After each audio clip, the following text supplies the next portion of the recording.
जिस प्रकार से उबलते हुए पानी में कभी परछाई नहीं दिखती, ठीक उसी प्रकार से दोस्तों परेशान मन से समाधान नहीं दिखता। नमस्कार दोस्तों, मैं ज्योतिष आचार्य वासुदेव मिश्रा आपका अपने चैनल सत्य की खोज में हार्दिक अभिनंदन करता हूं। दोस्तों, आज का यह ज्योतिष का कार्यक्रम आप लोगों के लिए, हाँ जी, वृश्चिक राशि वालों के लिए बेहद ही ज़्यादा खास और विशेष रहने वाला है। आज हम जानेंगे वृश्चिक राशि का साप्ताहिक राशिफल।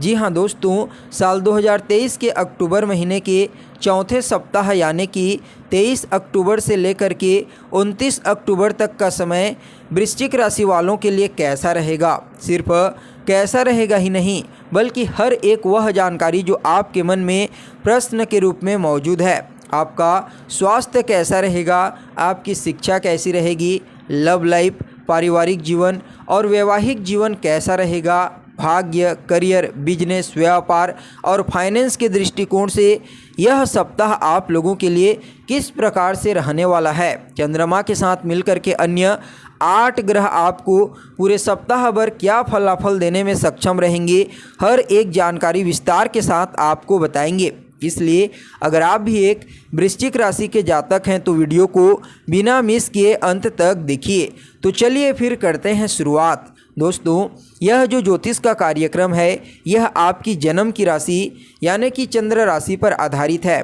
अगर आपको अपनी जन्म की राशि मालूम नहीं है तो आप इसे अपनी प्रचलित नाम राशि के आधार पर समझ सकते हैं। और अगर आप अपनी जन्म कुंडली पर हमसे परामर्श लेना चाहते हैं तो वीडियो के डिस्क्रिप्शन बॉक्स में और वीडियो के अंदर आपको नंबर मिल जाएगा, जहां से आप संपर्क करके अपनी जन्म कुंडली का विस्तार के साथ विश्लेषण करवा सकते हैं। तो दोस्तों देखिए, जो साप्ताहिक राशिफल होता है वह मुख्य रूप से चंद्रमा के गोचर पर निर्भर करता है। इसलिए इस सप्ताह चंद्रमा की स्थिति का अंतरिक्ष में आपको ज्ञान होना आवश्यक है।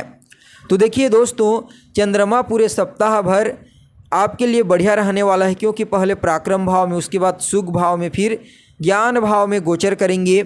इस दृष्टिकोण से यह जो समय है चंद्रमा के लिए बढ़िया कहा जा सकता है। तो चंद्रमा की इस गोचर काल का विश्लेषण करके आपके लिए 7 भविष्यवाणी तैयार की गई है, जिनमें पहली जो भविष्यवाणी है दोस्तों वह आपकी सेहत को लेकर के है, स्वास्थ्य को लेकर के कैसा रहेगा हेल्थ के दृष्टिकोण से यह सप्ताह।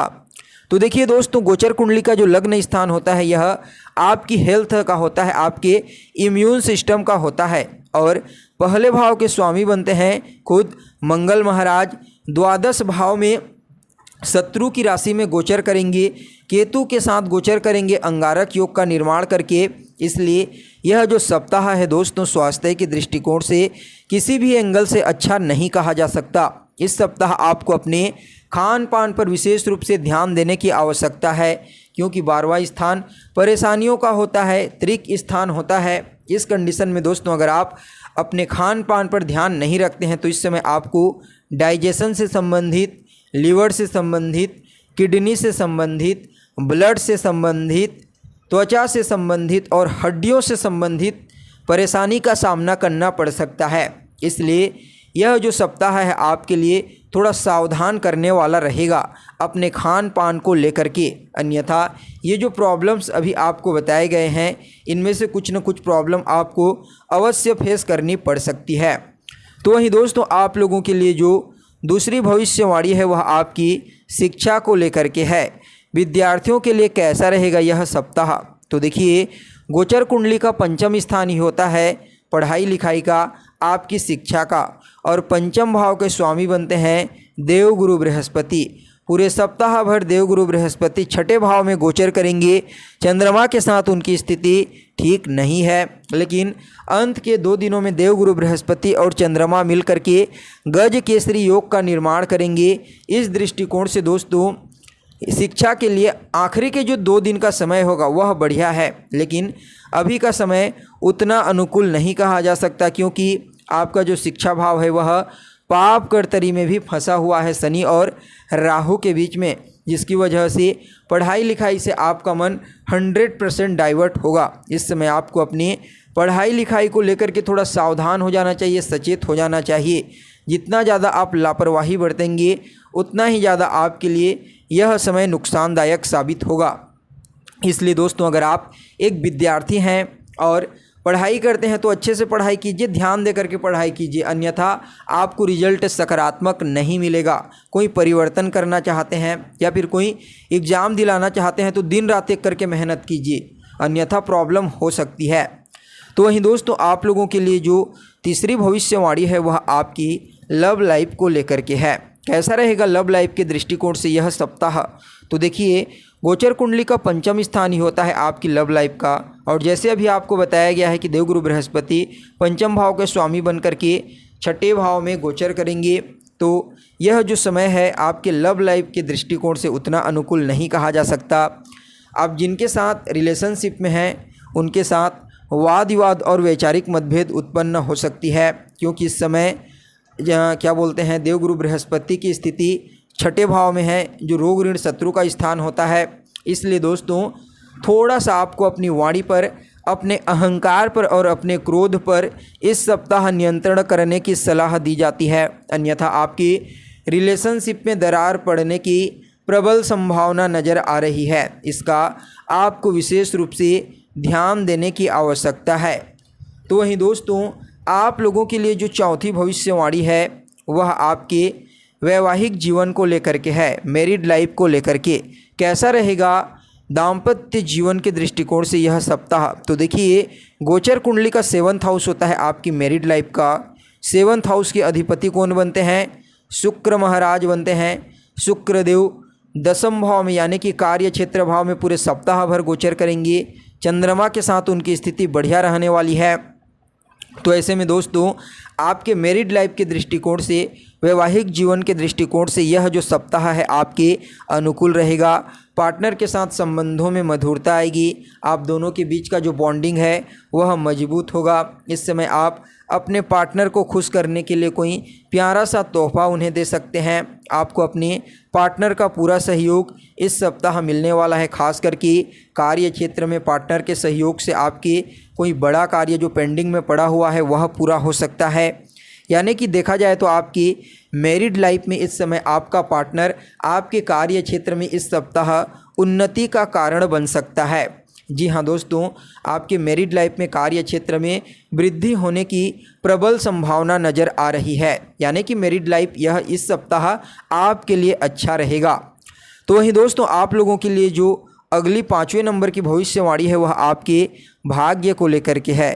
भाग्य के दृष्टिकोण से कैसा रहेगा यह सप्ताह? तो देखिए गोचर कुंडली का 9वां स्थान होता है भाग्य का। चंद्रमा बनते हैं स्वामी। चंद्रमा की स्थिति बढ़िया रहने वाली है इस सप्ताह, इसलिए भाग्य का साथ आपको देखने को मिलेगा। कई प्रकार के आपके पेंडिंग पड़े हुए कार्य भाग्य के सहारे पूरे हो सकते हैं। परिवार के लोगों का सपोर्ट आपको इस सप्ताह प्राप्त होने वाला है। आप अपने परिवार के लोगों के साथ या फिर अपने दोस्तों यारों के साथ किसी धार्मिक स्थल की यात्रा करने का प्लान बना सकते हैं। धार्मिक क्रियाकलाप में आपकी रुचि बढ़ेगी। आपको किसी अच्छे जानकार गुरु का सानिध्य प्राप्त होगा, जिससे आपको कई प्रकार की ऐसी आध्यात्मिक उन्नति की प्राप्ति होगी जिसके बारे में आप सोच भी नहीं सकते। यानी कि भाग्य के दृष्टिकोण से यह जो सप्ताह रहने वाला है, चौथा सप्ताह अक्टूबर महीने का, आपके लिए अच्छा कहा जा सकता है। तो वहीं दोस्तों आपके लिए जो 6ठे नंबर की भविष्यवाणी है वह आपके करियर को लेकर के है। कैसा रहेगा करियर के दृष्टिकोण से यह सप्ताह? तो देखिए गोचर कुंडली का 10वां स्थान होता है आपके करियर का, और सूर्य महाराज बनते हैं स्वामी। शुक्रदेव की स्थिति पूरे सप्ताह भर दसम भाव में देखने को मिलेगी। सूर्यदेव नीच राशि में गोचर करेंगे, द्वादश भाव में केतु के साथ ग्रहण योग बना करके गोचर करेंगे। तो इस दृष्टिकोण से दोस्तों आपके करियर के लिए यह समय थोड़ा स्ट्रगलफुल साबित हो सकता है। आपको थोड़ा ज़्यादा ही हार्ड वर्क करना पड़ेगा, मेहनत करना पड़ेगा, तब जाकर के कुछ न कुछ रिजल्ट की प्राप्ति होगी। लेकिन पूर्ण रूप से यह समय आपके करियर के लिए अनुकूल नहीं कहा जा सकता। इस समय आपको थोड़ा ज़्यादा ही मेहनत और एफर्ट करने की सलाह दी जाती है। चाहे आप सरकारी क्षेत्र में कार्य करते हो या फिर प्राइवेट क्षेत्र में कार्य करते हैं, इस समय आपको अपनी उच्च अधिकारियों की डांट सुनने को पड़ सकती है।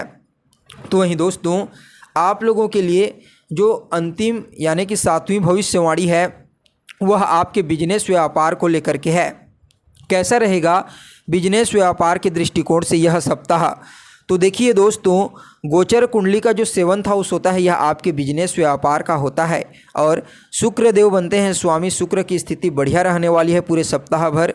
चंद्रमा के साथ भी उनका संबंध बढ़िया रहेगा। पहले तो त्रिकोण संबंध बनाएंगे, फिर केंद्र संबंध बनाएंगे, इसलिए आपका बिजनेस व्यापार इस सप्ताह आपके लिए बढ़िया रहेगा। आपको अपने बिजनेस में प्रॉफिट की प्राप्ति होगी। जो भी आप बिजनेस व्यापार करते हैं वहाँ पर लाभ के अवसर इस सप्ताह आपके लिए खुलते हुए नज़र आएंगे। यानी कि कुल मिलाकर के देखा जाए तो बिजनेस व्यापार के दृष्टिकोण से यह सप्ताह आपके लिए बढ़िया रहेगा। तो दोस्तों, यह तो हो गई आपकी जन्म की राशि के आधार पर पूरे सप्ताह का साप्ताहिक राशिफल। इस सप्ताह को बेहतर बनाने के लिए रोजाना ओम अंग अंगारकाय नमः मंत्र का 108 बार जाप कीजिए और ओम ब्रीम बृहस्पतये नमः इसका भी रोजाना 108 बार जाप कीजिए। साथ ही रविवार के दिन और मंगलवार के दिन मजदूरों की मदद कीजिए। आपके लिए यह सप्ताह बढ़िया रहेगा। तो दोस्तों, कैसी लगी आपको जानकारी कमेंट कीजिए, लाइक कीजिए और बने रहिएगा हमारे साथ। फिर मिलते हैं एक नए और ताज़ा एपिसोड में। तब तक के लिए नमस्कार।